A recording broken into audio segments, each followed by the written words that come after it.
Hello दोस्तों, PCM education centre पर आपका स्वागत है। चलिए, यहाँ हम लोग लाइव हैं और सबको गुड मॉर्निंग। देखिए, 11th का जो फिजिक्स है बउआ, इस 11th के फिजिक्स का ये पार्ट 1 आपका होने वाला है। इसमें ऑब्जेक्टिव क्वेश्चन आपको करवाने वाले हैं। ठीक है, तो इसको स्टार्ट करने से पहले आप वीडियो को लाइक कर दीजिए, इस वीडियो को शेयर कीजिए और चैनल को आप सब्सक्राइब कर लीजिए और दोस्तों से भी इसको सब्सक्राइब करने के लिए कहिए। तो चलिए, यहाँ पर हम लोग अपना क्वेश्चन शुरू कर रहे हैं और ऑब्जेक्टिव क्वेश्चन है। और यहाँ देखिए, जो सबसे पहला आपको क्वेश्चन दिया गया है, एकदम मोस्ट इंपोर्टेंट और सबसे बेसिक क्वेश्चन आपका है। लोअर क्लास से आप पढ़ते आ रहे होंगे।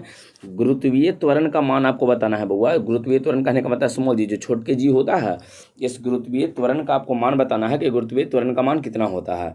ठीक है, चलिए, यहाँ पर आपको ऑप्शन दिया गया है 10 मीटर प्रति सेकंड स्क्वायर, 9.8 मीटर पर सेकंड स्क्वायर, 32 फीट पर सेकंड स्क्वायर। इसके बाद कहा गया है कि जो भी इसमें ऑप्शन दिया गया सबके सब सही है।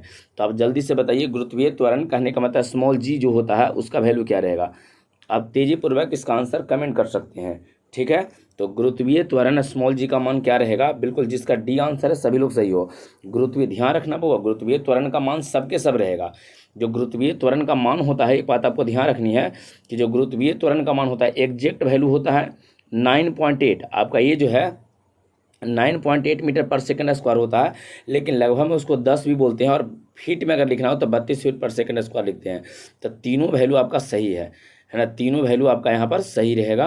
तो इसका बताइए आपका आंसर क्या हो जाएगा बउआ। तो यहाँ पर आपका आंसर इसका आ जाएगा डी, ऑल सभी रहेगा। क्लियर है। चलिए, अगला क्वेश्चन की ओर चलते हैं। अगर इस सबका हो गया है तब नेक्स्ट क्वेश्चन की ओर चलते हैं। और अगला क्वेश्चन में यहाँ देखिए आपको दिया गया है। आप पहले आराम से इस क्वेश्चन को पढ़ लीजिए, ये भी एक मोस्ट इंपॉर्टेंट क्वेश्चन आपके एग्जाम के लिए है। यहाँ ये कहा गया है कि जब बल एवं विस्थापन एक दूसरे पर लंबवत हो, है ना, बल एवं विस्थापन एक दूसरे पर लंबवत हो, तो उस समय कहा गया कि कार्य होगा। कार्य का मान आपको बताना है कि कार्य कितना होगा या क्या रहेगा कार्य, है ना। आप ऑप्शन के अनुसार देखिए, कहा गया कि कार्य का मान धनात्मक होना चाहिए, है ना, कार्य का मान ऋणात्मक होना चाहिए, शून्य होना चाहिए, और कार्य का मान कुछ भी हो सकता है। जो यहाँ पर वर्क है, वर्क कुछ भी हो सकता है। कहा गया है कि बल और विस्थापन एक दूसरे पर लंबवत है। ऐसे एक दूसरे पर इधर बल लग रहा तो इस दिशा में अगर बल लग रहा है तो इस दिशा में आपका विस्थापन रहेगा। तो जब एक दूसरे पर लंबवत होगा दोनों, तो दोनों एक दूसरे पर लंबवत होगा। इस कंडीशन में आपको बताना है बउआ कि कार्य का मान कितना होता है, कार्य का मान कितना रहेगा। चलिए, आप पढ़े हैं तो जल्दी से बताइए, जब एक दूसरे पर लंब रहेगा तब कार्य का मान कितना रहेगा।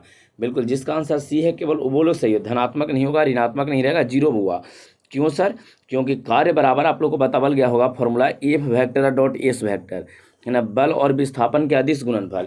आज जब बताइए, जब यहाँ डॉट है तो जब यहाँ पर लंबवत रहेगा, एक बार ध्यान रखना आपको, जब लंबवत होता है तो दोनों के बीच का एंगल जो है ना, यहाँ पर क्या, इसको कैसे लिखते हैं, एफ एस कोस थीटा लिखते हैं। और लंबत में तो थीटा का स्थान पे 90 और कोस 90 का मान जीरो होता है। और जीरो में जैसे ही इससे गुना कीजिए तो टोटल सिस्टम को जीरो कर देगा। इसका मतलब इसका आंसर आपका आ जाएगा जीरो। आप नॉर्मली इसको ध्यान रखिए, इसको आपको एकदम, है ना, मेमोरी में सेट कर लेना है कि जब भी कभी बल और विस्थापन एक दूसरे पर लंबत है, इसका मतलब कार्य का मान कितना रहेगा, जीरो रहेगा। आपका आंसर इसमें सी हो जाएगा। एक क्लियर हो गया आपको। चलिए आगे ना अगला क्वेश्चन की ओर चल रहे हैं बुआ। नेक्स्ट क्वेश्चन जरा देखो क्या है। नेक्स्ट क्वेश्चन में आपको यहाँ पर दिया गया है त्वरण का एसआई मात्रक। ये भी एक इंपॉर्टेंट क्वेश्चन है। त्वरण है, बल है, संवेग, इस सबका एसआई मात्रक आपको पूछता है। तो त्वरण का एसआई मात्रक यहाँ जो लिखा गया है एसआई मात्रक, है ना, एसआई यूनिट ऑफ एक्सेलरेशन। जो एक्सेलरेशन होता है उसका एसआई मात्रक क्या रहेगा आपको बताना है।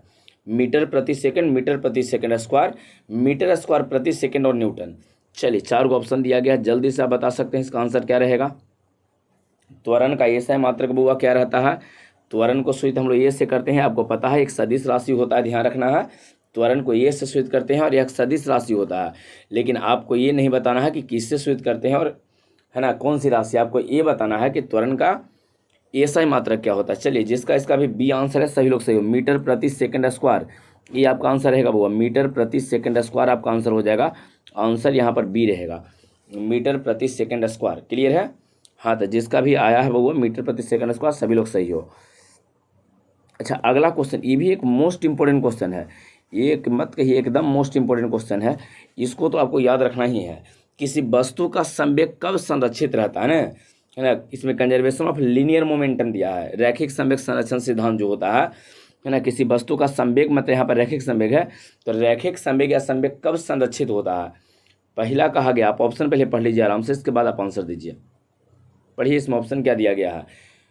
फर्स्ट में लिखा गया है कि बाहरी बल है ना धनात्मक होना चाहिए। जो एक्सटर्नल फोर्स होता है ना, जो बाहर से कोई वस्तु है, इस बाहर से हम लोग जो बल लगाएंगे प्लस में होना चाहिए, धनात्मक होना चाहिए।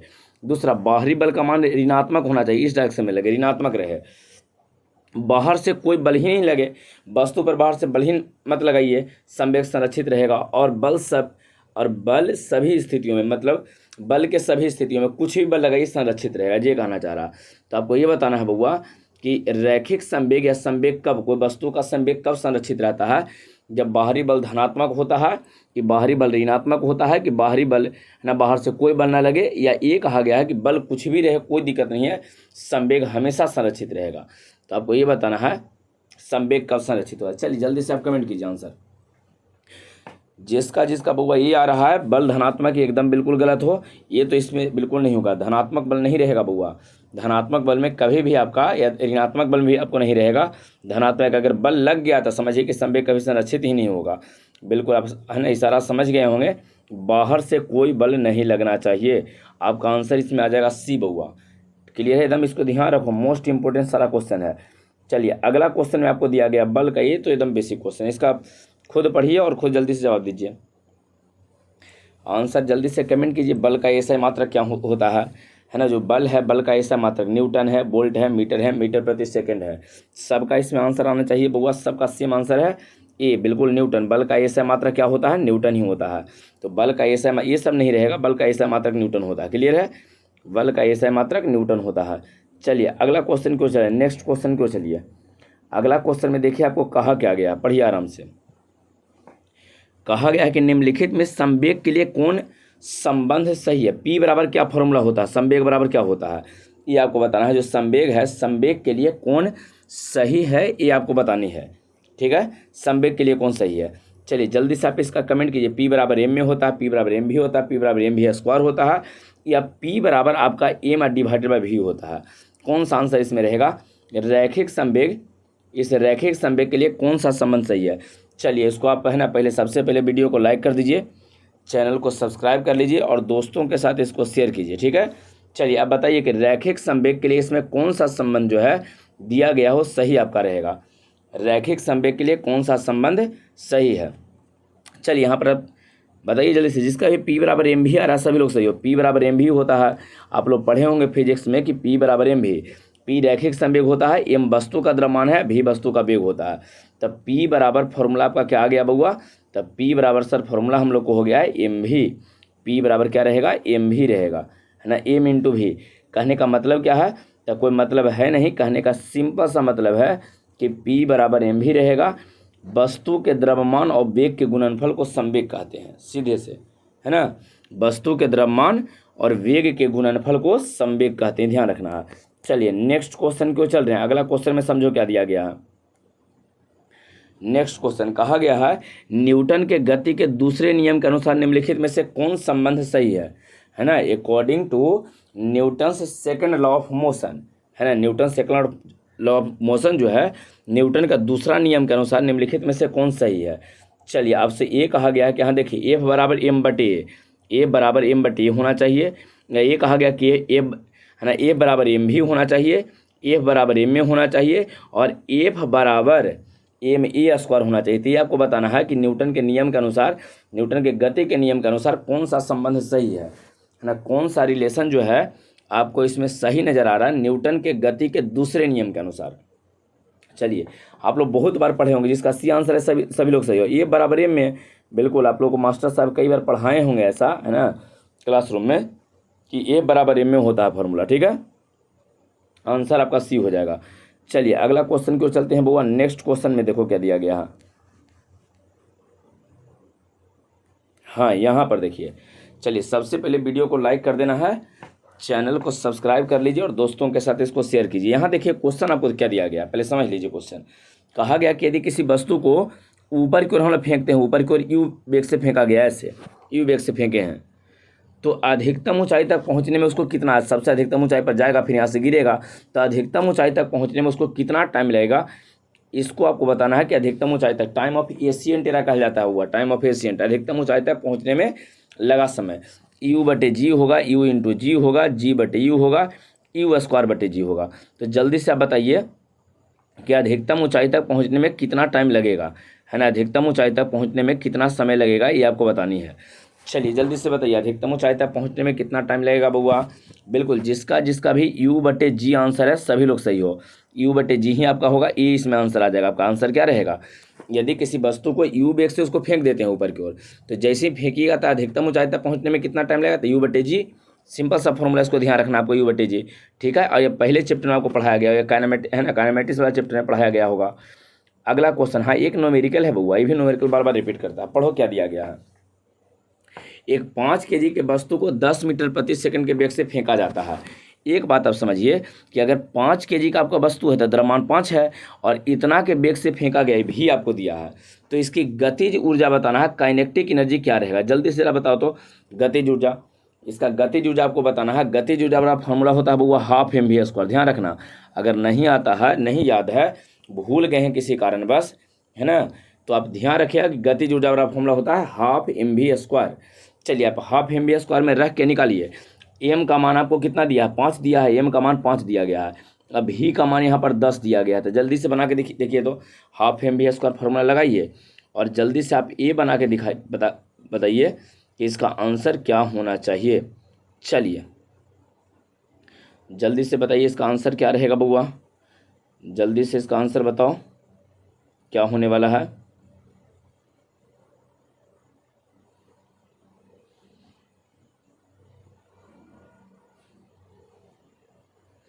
चलिए आंसर आ रहा है किसी का 250, जिसका आ रहा है आई थिंक सही है, देख लेते हैं। बताइए काइनेटिक एनर्जी बराबर क्या जानते हैं बउआ, तो sir half m v square जानते हैं, तो लिख दीजिए इसे हाफ एम वी स्क्वायर। एक बार बताओ, यहाँ तो हाफ लिख दिए हैं, एम का मान कितना दिया है 5, अब ही का मान 10 था, 10 का स्क्वायर 100 ना होता है, तो यहाँ 100 लिखे हैं। ये काटेंगे तक के बार में 50 बार में कटेगा। अब 50 में 5 से गुना करेंगे तो 5 में 5 से गुना करेंगे, 25 पर 1 जीरो, तो 25 पर 1 जीरो, इसका मतलब कौन सा आंसर आपका आ रहा है, बी आंसर आ रहा है ना, 250 जूल। तो बिल्कुल जिसका 250 जूल है सभी लोग सही हो। 250 जूल जिसका जिसका भी है बुआ वो सब के सब सही हो। क्लियर है। चलो तो अगला क्वेश्चन को चलते हैं। नेक्स्ट क्वेश्चन में देखो क्या दिया गया है। अगला क्वेश्चन यहाँ देखिए, ये भी एक अच्छा सा क्वेश्चन है, इसको समझिए पहले। क्वेश्चन में क्या है, हाँ ये कहा गया है, ये कहा गया है कि यदि किसी वस्तु को पृथ्वी सतह से, है ना, 30 मीटर पर सेकेंड के वेग से ऊपर की ओर फेंका जाता है। पृथ्वी सतह यहाँ पर है और यहाँ से 30 के स्पीड से ऊपर की ओर फेंके हैं, 30 के स्पीड से फेंके हैं बुआ।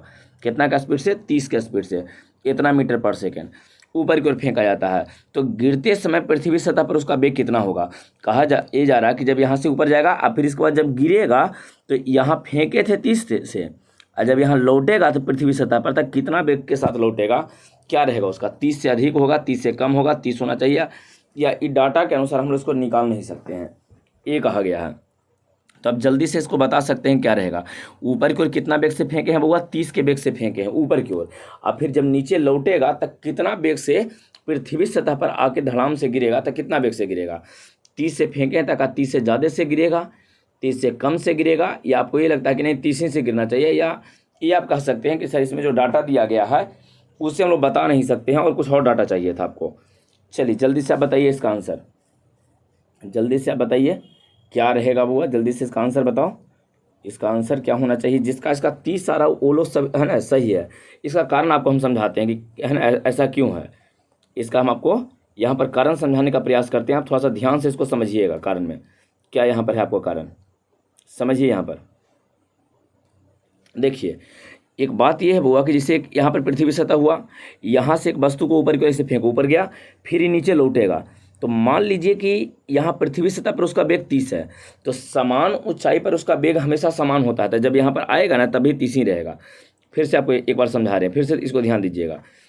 मान लीजिए किसी जाते समय जा रहा है, तो यहाँ पर जब देखे 30 से फेंके, यहाँ पर देखे कि इसका वेग घट के 20 हो गया है, ऊपर जाते समय वेग कितना है 20 है, तो जब लौटेगा बुआ तो इस स्थान पर फिर से जब नीचे की ओर लौटेगा ना, ध्यान रखिएगा, इस स्थान पर जब फिर से ऊपर से नीचे की ओर लौटेगा तो यहाँ पर जाते समय कितना वेग था 20, तो यहाँ आते समय इसी वाला स्थान पर उसका वेग फिर से 20 हो जाएगा। मतलब एक ही स्थान पर जाते समय और आते समय दोनों स्थिति में उसका वेग हमेशा समान रहता है, ध्यान रहेगा। जैसे फिर से एक बार लास्ट बार और समझा देते हैं, इसको ध्यान से समझिए। जैसे मान लीजिए कि वस्तु गया यहाँ पर, इसका वेग 10 है, जाते समय ऊपर की ओर 10, जब लौटेगा ई स्थान पर फिर पहुँचेगा तभी उसका वेग 10 ही रहेगा। तो एक बार बताइए, 30 से फेंके थे यहाँ पर पृथ्वी सतह पर, और जब लौटेगा तो यहाँ पर भी, जब लौटेगा तो यहाँ पर भी उसका वेग कितना हो जाएगा, 30 ही हो जाएगा। क्लियर है। समान ऊंचाई पर वेग हमेशा समान होता है, बात आपको ध्यान रखनी है ना। तो जाते समय 30 था, है ना, आते समय भी 30 ही रहेगा। आंसर आपका सी हो जाएगा। चलो अगला क्वेश्चन क्यों चलते हैं वो, नेक्स्ट क्वेश्चन देखिए। हाँ, ये एक इंपॉर्टेंट क्वेश्चन है, ये तो जनरल कंपटीशन में 100 बार पूछा गया क्वेश्चन है वो, इसको देख लो। है, जनरल कंपटीशन में कई बार ये क्वेश्चन आपसे पूछा है। निम्नलिखित में से कौन सा समीकरण स्थिति वेग समीकरण को दर्शाता है? स्थिति वेग, स्थिति मतलब ये सब, वेग मतलब ही, स्थिति वेग मतलब विस्थापन और वेग को कौन दर्शा रहा है, ये आपको बतानी है। चलिए जल्दी से इसका आंसर कमेंट कीजिए। तो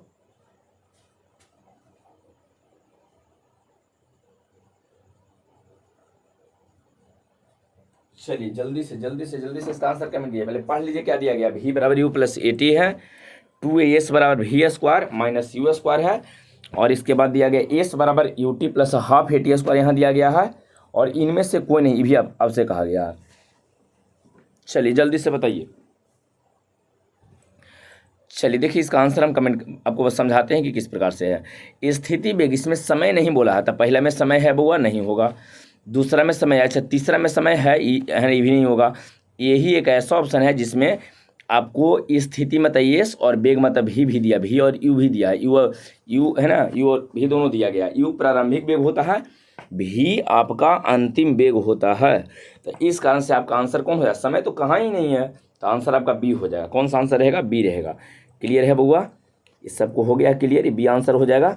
चलो अगला क्वेश्चन क्यों चलते हैं। नेक्स्ट क्वेश्चन कहा गया किन्हीं दो स्थूल मतलब बड़ा, दो स्थूल वस्तुओं के बीच लगने वाले आकर्षण बल को क्या कहते हैं। एक यहाँ पर वस्तु है, एक यहाँ बड़ा सा वस्तु है, दोनों के बीच की दूरी r मान लीजिए।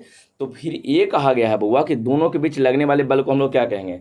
दो द्रव्यमानों के बीच लगने वाले बल को घर्षण बल कहते हैं, गुरुत्वाकर्षण बल कहते हैं, अभिकेंद्रीय बल कहते हैं, यांत्रिक कहते हैं। बताइए क्या कहेंगे, है ना। लगने वाले जो घर्षण बल या आकर्षण बल रहेगा, उस आकर्षण बल का नाम हम लोग क्या देते हैं, है ना। घर्षण कहेंगे, गुरुत्वाकर्षण कहेंगे, अभिकेंद्रीय कहेंगे, इसके बाद यांत्रिक कहेंगे। चलिए जल्दी से बताइए क्या रहेगा। बिल्कुल, जिसका भी आंसर गुरुत्वाकर्षण आ रहा है, द्रव्यमान के बीच लगने वाले बल को गुरुत्वाकर्षण बल कहते हैं। जिसका भी आंसर बी है, सभी लोग सही हो, बी वाले सभी लोग सही है। चलिए अगला क्वेश्चन क्यों चलते हैं। नेक्स्ट क्वेश्चन देख लो बउआ। हाँ, ये एक इंपॉर्टेंट क्वेश्चन है, और ये भी आपको कई बार रिपीट किया है ना।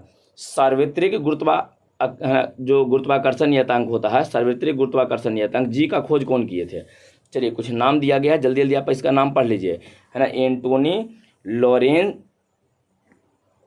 चलिए यहाँ पर देख लीजिए पहले, एंटोनी लॉरेट लेबोजियर, है ना, लेबोजियर ऐसे लिखा गया तो लेबोजियर होता है।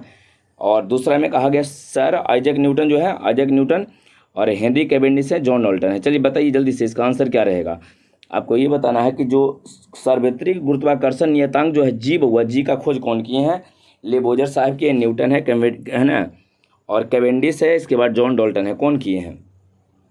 तो जल्दी से इसका आंसर बताना है। एक बात ध्यान रखिएगा, अगर हाँ ठीक है बउआ, जिसका भी आंसर आपको सी आ रहा है, सर हेनरी कैवेंडिश, सी कैवेंडिश, तो जो कैवेंडिश साहब का टिक मारा है उस सब लोग सही है ना।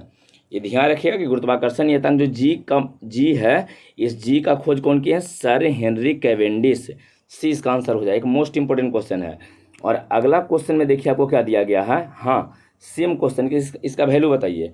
आप आराम से पहले ऑप्शन पढ़िएगा। गुरुत्वाकर्षण नियतांक जी जो है, जी का मान कितना होता है, यहाँ 4 ऑप्शन दिया, पहले आप आराम से पढ़ लीजिए, उसके बाद आप इसको, है ना, कमेंट कीजिए। पहले आराम से पढ़ लीजिए।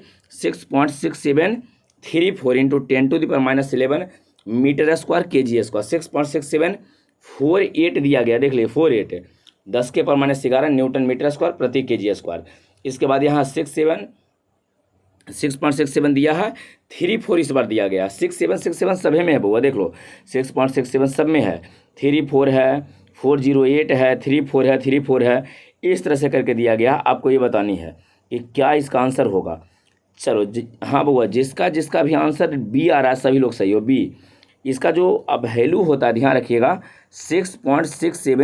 408 होता है, 3 नहीं होता है, 3 नहीं, यहाँ पर 408 होता है, तब 4 रहता है ना। अगर 2 अंक 3 अंक बढ़ जाएगा तब 408 आपको ध्यान इधर रखना है। अब गुने 10 के पावर -11 न्यूटन मीटर स्क्वायर प्रति kg स्क्वायर। तो आपका आंसर इसमें जो रहेगा वो ध्यान रखना, आंसर जो इसमें रहेगा आपका बी आंसर हो जाएगा। आंसर कौन रहेगा? इसका आंसर आपका बी हो जाएगा। ये बात आपको ध्यान रखनी है। ये क्लियर है? चलिए, अगर एक कंप्लीट हो गया है तो नेक्स्ट क्वेश्चन क्यों चलते हैं। अगला क्वेश्चन, निम्नलिखित में से एक कमजोर बल है, जल्दी से बताइए कि कौन सा कमजोर बल होता है ना। गति बल कमजोर होता है, गुरुत्वाकर्षण कमजोर होता है, द्रव्यमान में ना है ना, द्रव्यमान के बारे में कहा गया, और लघु रेंज बल। कौन सा बल जो है आपका कमजोर बल होता है, ये आपको बतानी है। कमजोर बल कौन है? तो चलिए यहाँ पर देखिए, कमजोर बल जो होता है वो, जल्दी से पहले आप कमेंट कर लीजिए कि कमजोर बल कौन रहेगा। गति वाला बल है, गुरुत्वाकर्षण, द्रव्यमान या लघु रेंज वाला बल, है ना। कौन सा कमजोर बल रहेगा? बिल्कुल, जिसका भी आंसर बी आ रहा है सभी लोग सही हो। बी आंसर जिसका आ रहा है गुरुत्वाकर्षण, सभी लोग सही हो। गुरुत्वाकर्षण जो होता है थोड़ा कमजोर बल होता है, जो दो वस्तुओं के बीच लगता है, ध्यान रखिएगा। अगला क्वेश्चन क्यों चलते हैं वो देख लो क्या कहा गया। 1 किलोवाट आवर, ये अब 10 क्लास में पढ़े होंगे। 1 किलोवाट घंटा किसके बराबर? मोस्ट इंपोर्टेंट क्वेश्चन है। 1 किलोवाट घंटा किसके बराबर होता है? अब देखिए, दिमाग लगाइए, देखिए तो 1 किलोवाट घंटा आप निकाल सकते हैं या नहीं निकाल सकते हैं। 1 किलोवाट घंटा किसके बराबर होता है? ये कहा गया कि 1 किलोवाट घंटा है किसके बराबर रहेगा? 3.6 इंटू 10⁵ जूल के बराबर रहेगा, 3.6 इंटू 10⁶ जूल के बराबर रहेगा, या 3.6 इंटू 10⁻⁵ जूल के बराबर रहेगा, 3.6 10 के पावर -6 जूल के बराबर रहेगा। तो एक बात आपको ये बताना है कि 1 किलोवाट आवर किसके बराबर रहेगा? बिल्कुल, जिसका आंसर बी आ रहा है सभी लोग सही हो। और अगर आपका बी है तो आपका मेमोरी पावर बहुत अच्छा है बउआ, है ना। ये जो बी जिसका आंसर है 3.6 इंटू 10⁶ ये रहेगा ना 3.6, यही वाला 6 के यहाँ कर देना है आपको। 10th क्लास में आप पढ़े होंगे इसके बारे में, ठीक है। चलिए अगला क्वेश्चन क्यों चलते हैं। नेक्स्ट क्वेश्चन में कहा गया है, हाँ ये भी एक मोस्ट इंपोर्टेंट क्वेश्चन है। गतिज ऊर्जा और रैखिक संवेग के बीच संबंध पूछता है कि गतिज ऊर्जा और रैखिक संवेग के बीच संबंध क्या रहेगा। यहाँ सब में देखिए, इस ओर के दिया गया था, के मतलब गतिज ऊर्जा है, काइनेटिक एनर्जी है। तो कहा गया के बराबर 2mp होता है, पी मतलब रैखिक संवेग हुआ बुआ, एम मतलब द्रव्यमान है, p/2m रहेगा। यहाँ दिया गया है 2m/p रहेगा, या p² डिवाइडेड बाई 2m रहेगा। क्या होगा? चलिए जल्दी से आप बताइए, गतिज ऊर्जा और रैखिक संवेग के बीच संबंध क्या होना चाहिए। गतिज ऊर्जा और रैखिक संवेग जो है इसके बीच क्या रहेगा संबंध, गतिज ऊर्जा और रैखिक संवेग। चलिए जल्दी से बताइए, एकदम अगर जानते हो तो बहुत अच्छा है, कमेंट कीजिए। नहीं जो जान रहे हो वो ध्यान रखना, ये होता है के बराबर p² डिवाइडेड बाई 2m। एकदम मोस्ट इंपोर्टेंट है, इसको आप ध्यान ही रखिए। के बराबर कितना? p² divided by 2m। p मतलब रैखिक संवेग है, m द्रव्यमान है, के गतिज ऊर्जा होता है, तो आपको ध्यान ही रखना है, ठीक है। चलिए अगला क्वेश्चन को चलते हैं। आप बड़ी बार एटीएम सुने होंगे, है ना। एटीएम आप सुने होंगे कि एटमॉस्फेरिक प्रेशर दाब का मात्रक होता है। तो आपको ये बताना है कि 8 है ना, एक एटमॉस्फेयर जो होता है वो मतलब एक एटीएम जो होता है एटमॉस्फेरिक प्रेशर किसके बराबर होता है। 4 ऑप्शन दिया गया है। 1.01 10 के पावर -5 पास्कल दिया गया है ना। 1.01 गुने 10 के पावर 5 पास्कल दिया गया, वहाँ पर -5 था, यहाँ पर पावर में -6 किया गया, यहाँ पर पावर में +6 किया गया। तो आपको ये बताना है कि किसके बराबर होता है एक एटीएम किसके बराबर होता है, ये आपको बतानी है। क्लियर है? चलिए जल्दी से आंसर कमेंट कीजिए, आप लोग को हालांकि पढ़ावल अभी तक नहीं गया होगा, लेकिन अगर आप जानते हैं तो बता सकते हैं, कहीं आप सुने हैं कुछ ऐसा चीज़ आप बता सकते हैं। जो भी आप हीट और ट्रायल से जैसे बताइए, आप आंसर कमेंट कीजिए। और जिसका बी आंसर आ रहा है वो लोग सब लोग सही हो, बी आंसर वाले, वो 1.01 गुने 10 के पावर 5 पास्कल। चलिए ये है 10 के पावर 5 पास्कल, ठीक है। चलो अगला क्वेश्चन क्यों चलते हैं। नेक्स्ट क्वेश्चन में जरा समझो क्या दिया गया है। 1 हॉर्स पावर, ये तो बड़ी आसान क्वेश्चन है बउआ। 1 HP है ना, 1 HP हॉर्स पावर जो है किसके बराबर होता है। 760 वाट होता है, 746 वाट होता है, 753 वाट होता है, 752 वाट होता है। जल्दी से बताइए तो 1 HP किसके बराबर होता है, 1 हॉर्स पावर किसके बराबर रहेगा। 1 HP किसके बराबर होता है बउआ, 1 HP। जल्दी से इसका आंसर आप कमेंट कर सकते हैं। 1 HP बिल्कुल 746 वाट। सर 746 वाट ही तो होता है, बिल्कुल सही है। 746 हम भी करें, 746 वाट ही रहता है, ठीक है। चलो अगला क्वेश्चन में देखो तो क्या दिया गया है। ये कहा गया है बउआ कि 3m द्रव्यमान के एक वस्तु को भूस्तर से h ऊंचाई पर उठाया गया है ना, उठाया जाए ऐसा कहा गया है कि 3m वाला है और इसको h ऊंचाई तक उठाया गया है ना, यहाँ से h ऊंचाई तक इसको ऊपर लेके गए हैं और द्रव्यमान कितना है 3m। तो ये कहा गया है कि उसकी संचित स्थितिज ऊर्जा बताना है। चलिए जल्दी से बताइए इसका स्थितिज ऊर्जा कैसे निकालते हैं। अगर आप जानते हैं तो ठीक है, नहीं तो आपको बता देते हैं। mgh होता है, इसमें रख के निकालो। m के स्थान पे 3m रख दो, h के स्थान पे h ही रहने दो। इसके बाद आप ऑप्शन चेक करके देखिए कि क्या इसका आंसर आएगा। चलिए द्रव्यमान दिया गया है m के स्थान पे 3m, द्रव्यमान 3m दिया गया है, द्रव्यमान 3m, ऊंचाई h दिया गया है। आपको संचित स्थितिज ऊर्जा बतानी है। तो चलिए जहाँ जहाँ m है वहाँ पर 3m रख देते हैं और g के स्थान पे g रहने दो, ऊंचाई h दिया है तो h। कौन सा ऐसा आपको ऑप्शन मिल रहा है, देख लीजिए 3mgh, 3mgh, 3mgh, 3mgh, देखिए सी आपका आंसर मिल रहा है। तो सी आपका आंसर हो जाए। ध्यान रखिएगा स्थितिज ऊर्जा बराबर क्या होता है बुआ, mgh, m द्रव्यमान, g गुरुत्वीय त्वरण और h होता है ऊंचाई। ठीक है, चलो अगला क्वेश्चन को चलते हैं। नेक्स्ट क्वेश्चन में यहाँ पढ़िए क्या है। कहा गया है बुआ कि भूमि से 6 मीटर की ऊंचाई पर स्थित, भूमि से कितना 6 मीटर की ऊंचाई पर है और 10 kg के यहाँ वस्तु रख दिए हैं, तो उसकी ऊर्जा की गणना करना है, कितना ऊर्जा रहेगा। तो सेम क्वेश्चन mgh लगाओ, mgh ही तो लगाना है बुआ।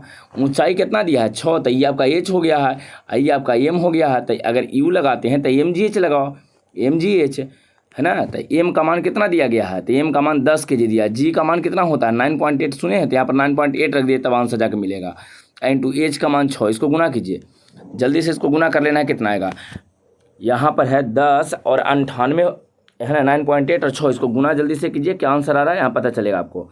इसको गुना कीजिए, क्या आंसर आएगा बउआ। जब इसको गुना कीजिएगा तो क्या आंसर आएगा, यहाँ देख लीजिए। पहले यहाँ पर आपको गुना कर देना है, गुना करेंगे तो आंसर बताइए जल्दी से, कौन सा आंसर आ रहा है, कौन सा गुना कीजिए। ये तो आ जाएगा 98, ये दोनों गुना करके 98, 98 में 6 से गुना कीजिए। तो जब 98 में आप 6 से गुना कीजिएगा तो देखिए 8 छक्का 48, बाकी 4 और 9 छक्का 54, 54 गुआ 4 गुआ 58 गो, तब 588 एक आध ऑप्शन में आपको है, देख लीजिए 588 एक आध गो दिया है बउआ। हाँ, इसमें आंसर आपका आ जाएगा बी 588। आप खुद बना के देखिए। mgh है, m के स्थान पे 10 रखो, g के स्थान पे 9.8, g के स्थान पे 9.8 और h जो यहाँ दिया गया है इसके स्थान पे 6 आप रखिए ना, 6 रखना है, रख के सोल्व कीजिएगा, 588 जूल आपका आ जाएगा। क्लियर है। चलो अगला क्वेश्चन को चलते हैं। ऊर्जा संरक्षण, एक मोस्ट इंपोर्टेंट क्वेश्चन है बउआ। ऊर्जा संरक्षण सिद्धांत का अर्थ क्या है ना, एनर्जी कंजर्वेशन। ऊर्जा संरक्षण सिद्धांत का अर्थ क्या होता है, ये आपको बताना है कि कंजर्वेशन ऑफ जो एनर्जी है उसका अर्थ क्या है, कि ऊर्जा का सृजन और नाश कर सकते हैं। मतलब सृजन करने का मतलब बना सकते हैं, और उसको बिगाड़ भी सकते हैं, नष्ट कर सकते हैं। ऊर्जा का केवल सृजन कर सकते हैं, मतलब बना सकते हैं। फिर कहा गया कि ऊर्जा को विनाश कर सकते हैं, या ऊर्जा का ना तो सृजन कर सकते हैं और ना ही विनाश कर सकते हैं, ये भी एक ऑप्शन दिया गया है। तो आपको ये बताना है कि ऊर्जा संरक्षण सिद्धांत का अर्थ क्या होता है ना। Law of conservation of energy, ये जो है ना law of conservation of energy जो है, इसका अर्थ क्या है ऊर्जा संरक्षण सिद्धांत का। एक बात, हाँ बिल्कुल ठीक है, जिसका डी आंसर आ रहा है सभी लोग सही हो, डी वाले सभी लोग सही है बुआ, डी इसका आंसर हो जाएगा। ऊर्जा को न तो उत्पन्न कर सकते हैं, नहीं नष्ट कर सकते हैं, मतलब न तो सृजन कर सकते हैं और न ही उसका विनाश कर सकते हैं, ध्यान रखिएगा। क्लियर हो गया है। चलो अगला क्वेश्चन क्यों चलते हैं। नेक्स्ट क्वेश्चन बुआ, नेक्स्ट क्वेश्चन में कहा गया है जूल और कैलोरी के बीच क्या संबंध। ये भी एक इंपॉर्टेंट क्वेश्चन है। आप पहले कमेंट कीजिए, ऑप्शन देख के कमेंट कीजिए कि जूल और कैलोरी के बीच क्या रिलेशन होना चाहिए। 1 जूल बराबर 4.18 कैलोरी होना चाहिए, या 1 कैलोरी बराबर 4.18 जूल होना चाहिए। 1 जूल बराबर 3.18 कैलोरी होना चाहिए, या 1 कैलोरी बराबर 3.18 होना चाहिए। बताइए क्या रहेगा, जल्दी से बताइए। अगर जानते हैं तो डाटा बेस्ड है, आपको याद रखना पड़ेगा क्या होता है बुआ, क्या इसका आंसर रहेगा। इसका आंसर बताइए, जूल और कैलोरी के बीच क्या संबंध रहेगा। बिल्कुल, जिसका बी आंसर आ रहा है सभी लोग सही हो, है ना। 1 कैलोरी बराबर होता है 4.18 जूल। आपका आंसर इसमें बी आ जाएगा, है ना। इसका आंसर क्या रहेगा बउआ, बी आंसर आपका रहेगा। क्लियर है। चलिए अगला क्वेश्चन क्यों चलते हैं। नेक्स्ट क्वेश्चन संवेग का मात्रक कहा गया, पूछा गया है कि बताइए संवेग जो होता है ना, संवेग P बराबर एम भी आपको बताए थे अभी, है ना, पीछे भी आया था P बराबर एम भी। तो संवेग का मात्रक कोची होता है, संवेग का मात्रक आपको बताना, मात्रक क्या रहेगा बताइए। P बराबर एम भी होता है, एम द्रव्यमान, अभी यहाँ पर वेग है, एम द्रव्यमान है बउआ, भी यहाँ पर लिखें तो भी आपका यहाँ पर क्या है, तो भी आपका यहाँ पर वेग है, भी लिखा गया है। P बराबर m भी होता है। P संवेग है, m द्रव्यमान है, v वेग है। मात्रक बताना है तो निकाल लीजिए। बताइए, ये मतलब द्रव्यमान का केजी होता है और वेग का मीटर प्रति सेकंड होता है। तो केजी मीटर प्रति सेकंड कौन सा आंसर आ रहा है बउआ? बी। आपका आंसर बी आ जाएगा। क्लियर है? संवेग का ऐसा मात्रक क्या होता है? केजी मीटर प्रति सेकंड। संवेग का मात्रक केजी मीटर प्रति सेकंड। चलिए अगला क्वेश्चन क्यों, चलो यहाँ देखो, जब दो द्रव्यमान के बीच की दूरी 6 गुनी बढ़ा दिया जाए, कितना गुनी बढ़ा देते हैं? 6। आपको याद होगा कि ये बराबर होता है जी m1 into m2 divided by r का स्क्वायर, यह होता है।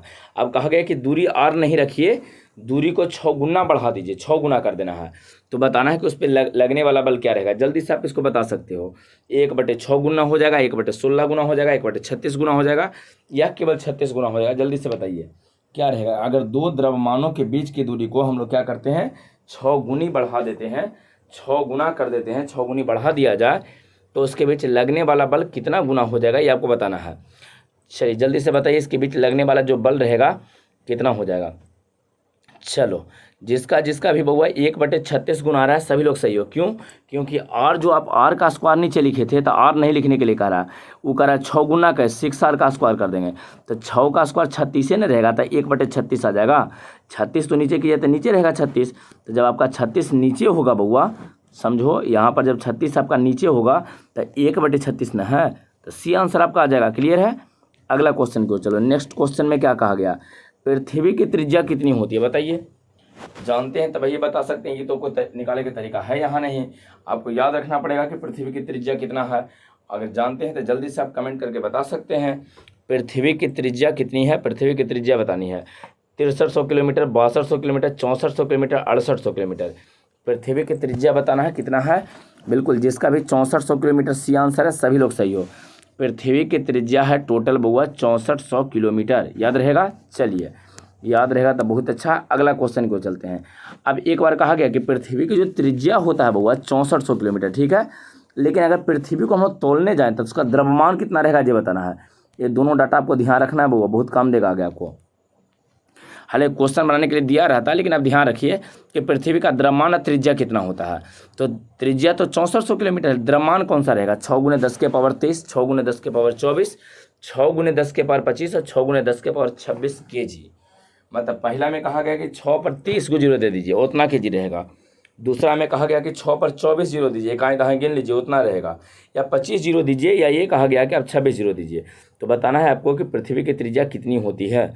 ठीक है, चलिए जिसका इसका बी आंसर आ रहा है बउआ 6 × 10 की पावर 24, 6 × 10 की पावर 24 kg, ये आपका आंसर सही है। तो पृथ्वी का त्रिज्या कितना, सॉरी पृथ्वी का द्रव्यमान कितना है बउआ? तो 6 × 10 की पावर 24, आपका आंसर बी आ जाएगा। 6 × 10 की पावर 24 रहेगा। क्लियर है? चलो बउआ अगला क्वेश्चन, नेक्स्ट क्वेश्चन क्यों चल रहे हैं। दिए गए चित्र में रस्सी में लगने वाला तनाव बल है, यहाँ पर बाले नहीं है, तनाव बल ज्ञात करें। चित्र नहीं दिया गया है बउआ, तो चित्र नहीं दिया था, क्या कीजिए ऐसा करते हैं कि चित्र बना देते हैं। यहाँ बल निकालना है, रस्सी में लगने वाला तनाव बल कहा गया है बउआ, बाले नहीं है। यहाँ पर इसको बल आप काट के कर लीजिएगा, ठीक है, बल। तो चलिए यहाँ पर बल आपको चाहिए कि रस्सी में लगने वाला बल। अब यहाँ पर चित्र नहीं दिया है तो लीजिए हम आपको चित्र दे देते हैं, आप आंसर बता सकते हैं। यहाँ देखिए सीलिंग ऊपर वाला छत हो गया, इधर ये छत है, यहाँ एक रस्सी इसको से लटका दिए हैं, यहाँ पर आपको 6 kg का वस्तु दिया है, 6 kg का वस्तु है। बताइए जल्दी से कैसे निकालेंगे। तो जल्दी से आप पहले बताइए इसका आंसर, इसके बाद हम इसको बनाने का तरीका समझाते हैं कि कैसे बनेगा। यहाँ देखिए वस्तु है 6 kg, 6 kg का रस्सी में कितना बल लगेगा। रस्सी से बांधे हुए हैं ना, तो रस्सी से अगर बंधा हुआ है तब बल कितना लगेगा ये आपको बतानी है। जिसका इसका 60 न्यूटन रहा सभी लोग सही, बिल्कुल 60 न्यूटन रहा तो सभी लोग ऐसे भी सही है, 60 न्यूटन ही रहेगा, है ना। अब कैसे रहेगा ये समझनी है। देखिए सबसे पहले नीचे की ओर कितना लगेगा बउआ, mg, तो mg में 6 में 10 से गुना करें तो 60, और नीचे की ओर लगा और ऊपर की ओर लगेगा टेंशन। और चूंकि रुका हुआ वस्तु है तो ऊपर की ओर लगने वाला बल और नीचे की ओर लगने वाला बल बराबर, तो टी का मान 60 है ना होगा बउआ, बताओ। टी का मान तो 60 न्यूटन रहेगा, तो टी का मान 60 हो गया। अगर आप पढ़े होंगे तो बड़ी आसान से समझ गए होंगे। चलिए अगला क्वेश्चन क्यों चलते हैं बउआ, नेक्स्ट क्वेश्चन। नेक्स्ट क्वेश्चन में अब है नहीं क्वेश्चन। सबसे पहले आप यहाँ पर PCM एजुकेशन सेंटर पर हैं बउआ, चैनल को आपको सब्सक्राइब कर लेना है, दोस्तों के साथ शेयर कीजिए और पूरा एकदम ढंग से इसको कंप्लीट कर जाइए, ठीक है। अच्छा, इसका जल्द ही पार्ट 2 हम लोग लाने वाले हैं। पार्ट 1 हो गया, पार्ट 2 जल्द ही आपको आने वाला है, तब पार्ट 2 के लिए इंतज़ार कीजिए। पहले इतना आपको कंप्लीट कर लेना है। ये क्लियर है? तो चलिए ठीक है, अब इसको रहने इसको यहाँ पर है ना, अब इसको रहने देते हैं आपको।